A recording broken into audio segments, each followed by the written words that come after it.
বেতন একদম কম, এই টাকা দিয়ে কিছুই হয় না, পাশাপাশি কি কোনো কাজ করতে পারি? অবশ্যই মসজিদে যারা ইমাম, মুয়াজ্জিন, খাদিম হিসেবে কাজ করছেন, তারা মসজিদের চাকরির পাশাপাশি বা মসজিদের দায়িত্ব পালনের পাশাপাশি তাদের অন্য কোনো হালাল পেশা থাকাটা দোষণীয় নয়, বরং প্রশংসনীয়। আমাদের দেশে এটাকে দোষণীয় মনে করা হয়। যারা দোষণীয় মনে করছেন তারা আসলে কুসংস্কারের মধ্যে ডুবে আছেন। ইমাম সাহেব, মুয়াজ্জিন সাহেব, খাদিম সাহেব তারা মসজিদ থেকে যে টাকা পাচ্ছেন, প্রথমত সেটা তাদের জন্য সাফিসিয়েন্ট নয়, এই সমাজে সম্মানজনকভাবে চলা তাদের জন্য কঠিন। আর দ্বিতীয়ত হলো, এর পাশাপাশি তাদের একটা হালাল উপার্জন হয়, তারা যদি স্বাবলম্বী হয়ে যান, একটা সময় তারা যদি মসজিদে আল্লাহর ঘরে বিনা পয়সায় সার্ভ করতে পারেন, খেদমত করতে পারেন, সন্দেহাতীতভাবে সেটা প্রশংসনীয়, সন্দেহাতীতভাবে সেটি ভালো হবে। অতএব সেই উদ্যোগ আমাদের নেওয়াটা দোষণীয় মনে করা উচিত নয়।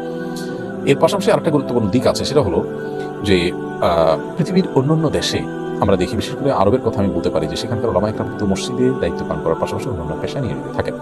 আমরা হারামাইনের কথা যদি বলি, মক্কা এবং মদিনার দুই মসজিদ, সেখানে দেখবো যে সেখানকার কিন্তু যারা ইমাম খতিব আছেন, এমনকি যারা মুয়াজ্জিন আছেন, তারা প্রায় সবাই কোনো না কোনো পেশার সাথে তারা জড়িত, সরকারি বেসরকারি চাকরি করছেন, পাশাপাশি তারা এই কাজটা করেন।